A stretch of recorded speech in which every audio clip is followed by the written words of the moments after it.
another coach, should I say, Jose Mourinho, for instance.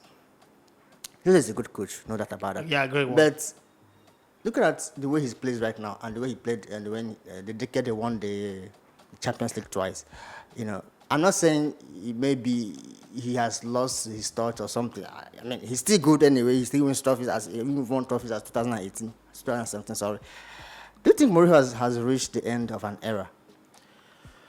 Jose Mourinho, for me, let's not just take the Spurs position. Let's go back. Let's backtrack to Manchester United. And it's going to be easy for people to say, but he won the Europa there, he won the League Cup. Yes, he did. But that seems to be like the end of the road. Just like Arsene Wenger. Arsene Wenger won the title, the English Premier League, unbeaten, took Arsenal with some young kids to the finals of the UEFA Champions League. And everybody said, oh, he's got the Midas touch. But then I remember saying that time that this is the last major title that he's going to win. If you give him coaching again for another 50 years, he's not going to win anything. LVG, we also saw Louis van Gaal.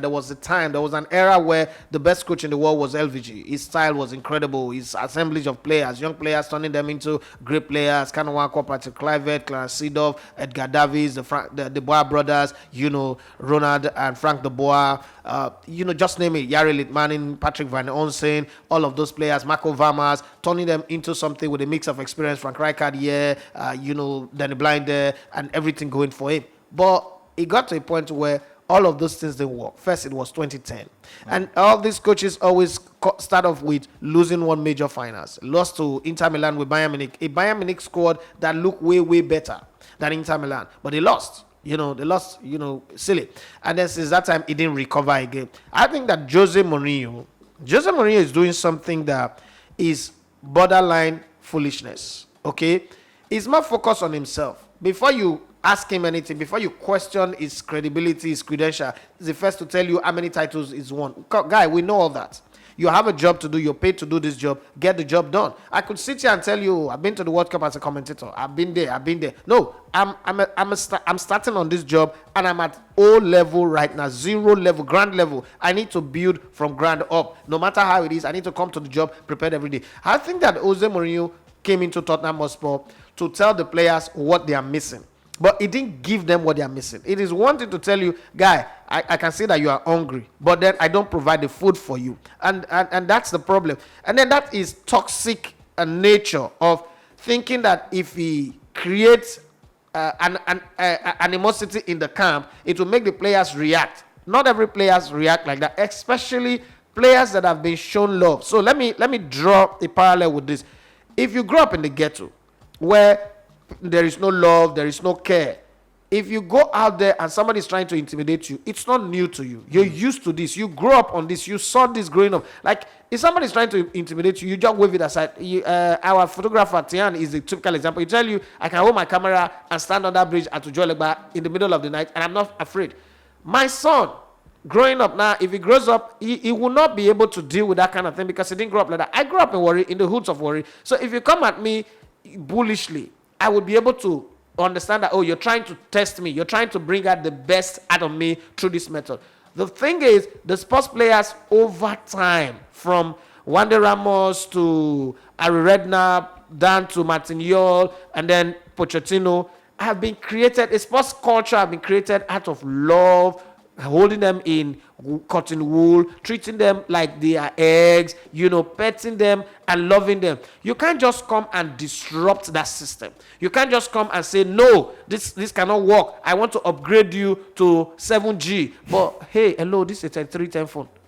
No matter how many G you want to put in, it's not going to work. So you should at least work with them and transition them gradually. One bad game does not mean Dele Alli should be ostracized from the team. One bad game does not mean certain players should be treated like they are crap. Jose Mourinho's man management at Spurs have been one of the worst in his coaching career. At Inter Milan, he was seen as a galvanizer. At Chelsea, in his first reign, he was seen as a galvanizer. But then he was dealing with teams that does not know what success is about, and it was at the very beginning of player power.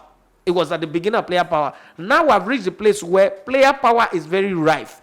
Agents are very powerful. If you talk to a player, their sisters, their brothers, their family members, their fans, everybody speak to them. They don't need to be next to them. Social media, smartphones, everything. So times have changed. Jose Mourinho have refused to change. What we see with Pep Guardiola is Pep Guardiola evolved. He's always had this in mind anyway. This is what he always wanted to do, but he's not had the opportunity to do it. Now he's got the opportunity. He's evolved with it. Learned from his mistake. Last season he made a mistake.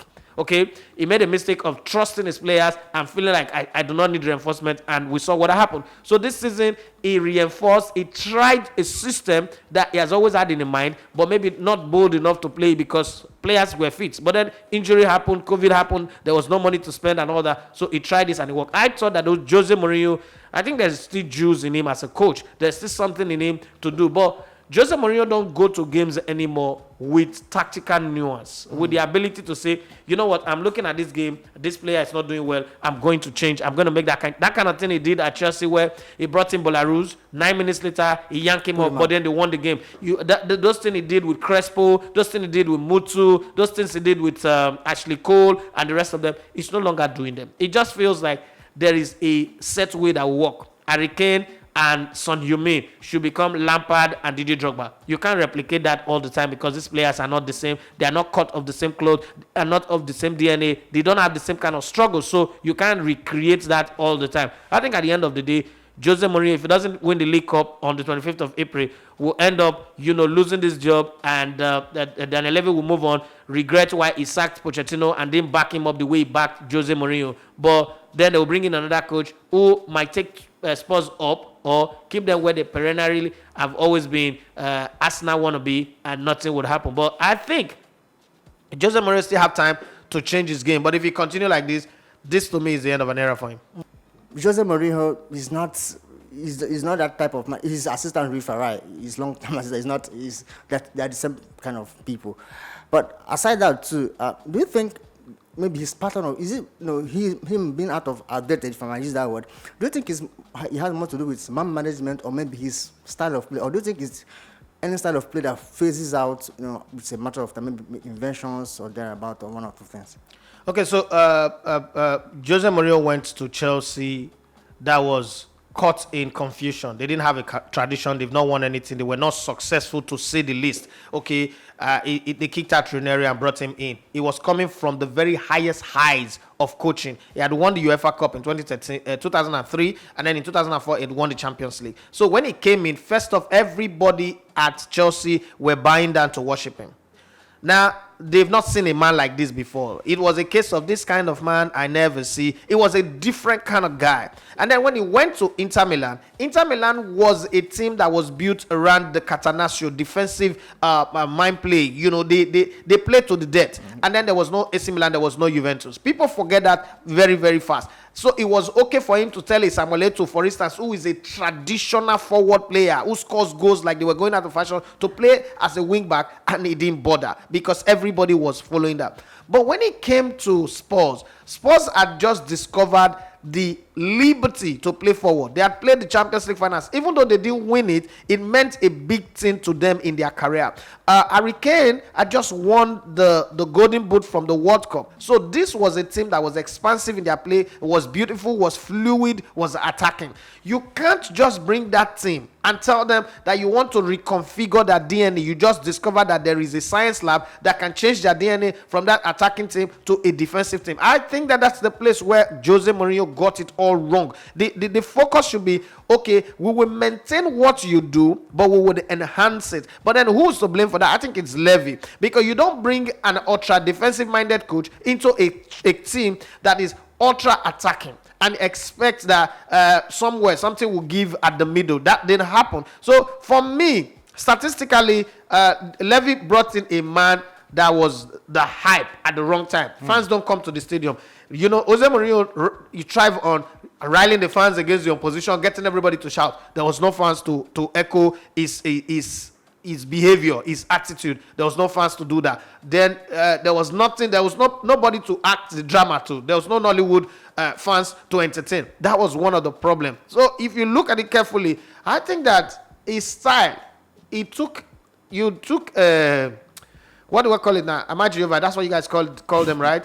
It took a white garment pastor to a high octane Pentecostal church to go and do a crusade. The doctrines didn't match. Jose Mourinho's doctrine did not match up with Tottenham Hotspurs dogma. So there was a problem. There was conflict of philosophies, ideologies, and the players are struggling. This team, the sports team, is a gung-ho team. They go all out attacking you. If they concede, no problem. Jose Mourinho wants to score one goal and defend. No. Tottenham Hotspur is not like that. They can end up in 7th and a player from the team will win the golden boot because they attack. They are designed to attack. Players that come from the bench. Lucas Moura can come from the bench and score a hat-trick. But Jose Mourinho is comfortable with, I score you one goal in the first minute of the game and then let us defend. No. So that in itself is the beginning of the problem. And then there are these players who feel they should romance the ball. Lissos, Lamela, Dele Alli. Now you're telling them, kick the ball and go and mark. Even Harry Kane wants to be in the box more often. You know, and then you're not telling Harry Kane, drop down and make, because so you can run and become the provider for him. Guy, I've been European Golden Boot winner. I've won the Golden Boot in this league twice. I've won the Golden Boot at the World Cup. Playing in the box. All of a sudden, you think you know something that every other person in my career don't know. That's a problem. That's the real problem. You are listening to Elegbete TV Radio.